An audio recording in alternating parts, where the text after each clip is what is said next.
The internet.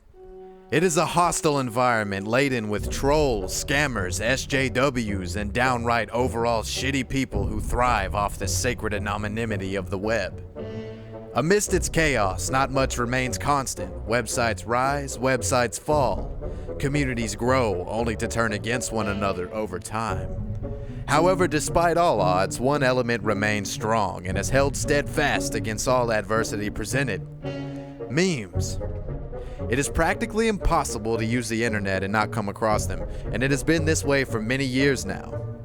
They are enjoyed by people from all walks of life, from normies all the way to the seasoned 4chan shitposter.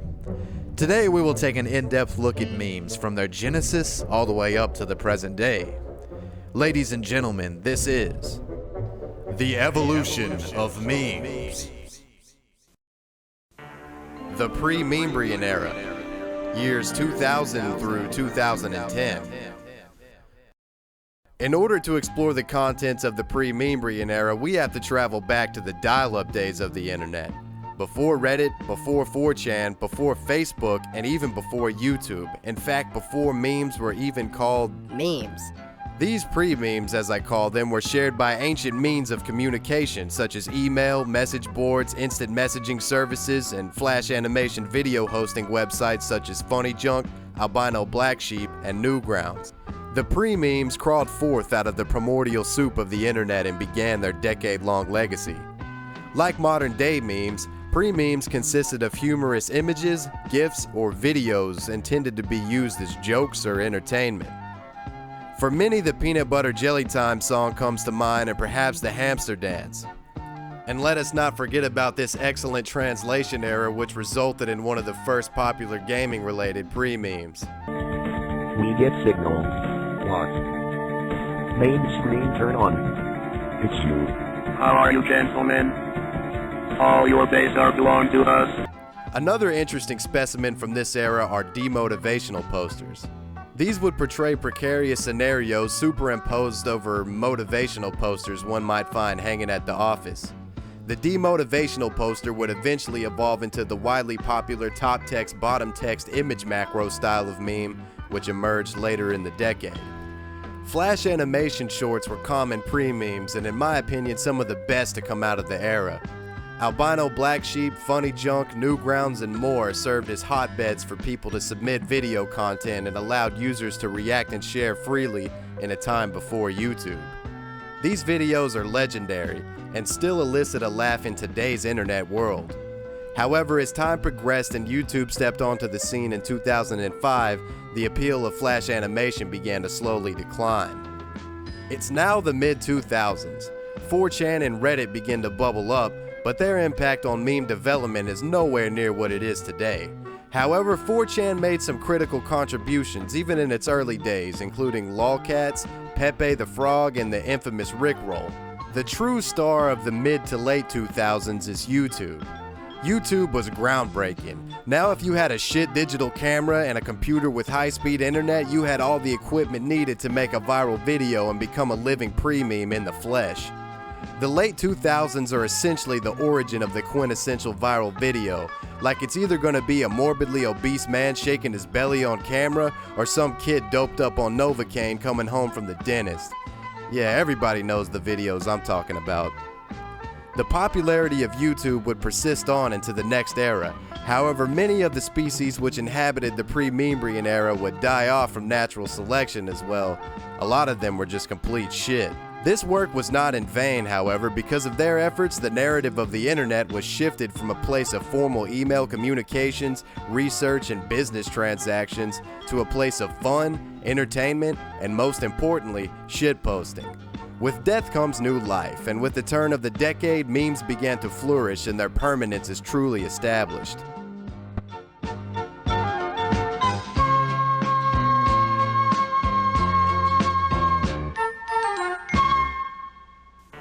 The Membrian Era, years 2011 through 2014.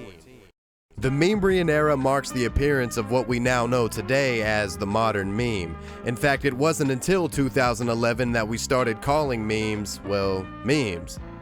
This is the age of the image macro, an evolutionary relative of the demotivational poster.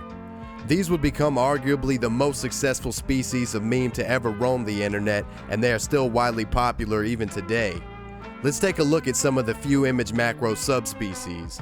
Advice animals. Each advice animal picture provides a different context for the text, which will deliver the joke and/or advice. For example, you got actual advice mallard, which provides useful advice and/or life hacks. Malicious advice mallard, which provides shit advice in an attempt to fuck you over. And then you got confession bear, which basically allows you to confess cringy shit you did in real life online anonymously. Image macros take many forms, not just the advice animal format. They often will take characters from movies or popular culture and allow superimposed text to make a joke, which is enhanced by the dramatic face or action the person in the photo is performing. So many of you may be asking, what is it about image macros that made them so widely popular? Well, I think there was two major factors that contributed to this, and let's go into them. The first one, the ease of creation. There were and still are tons of websites on the internet which provide image macro meme generators, which will do most of the work for you. You just pick an image and come up with your text and it's a meme. It brought meme creation to the average internet user. Secondly, Facebook. Okay, hear me out on this one.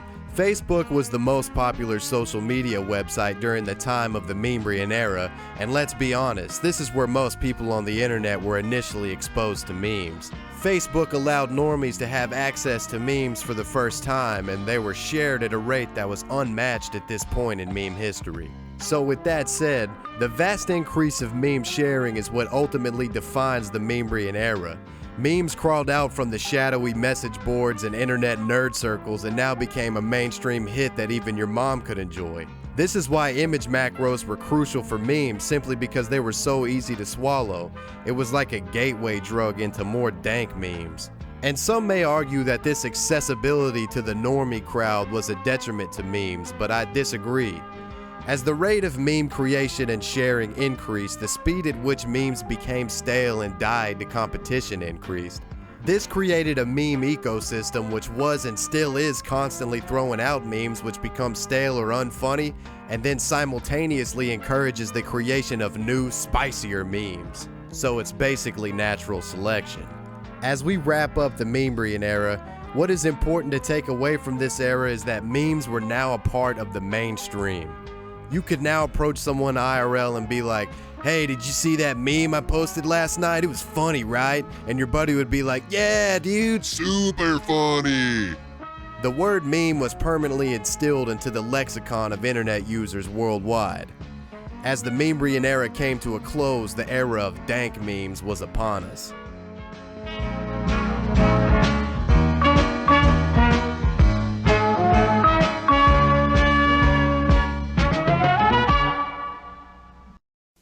The dank Meme Era, 2015 to infinity? This is it, the golden age, the dank Meme. The era in which we're living in is undoubtedly the pinnacle of memes.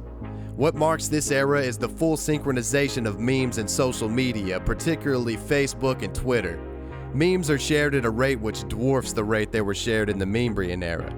Memes in this era are obscure, cryptic, and just downright dank. One of the main traits of the dank Meme era is the appearance of super memes, essentially a singular meme which will dominate Facebook groups and Twitter feeds for weeks, even months at a time. Harambe, SpongeGar, Mr. Krabs, Arthur, Dat Boy, the list goes on.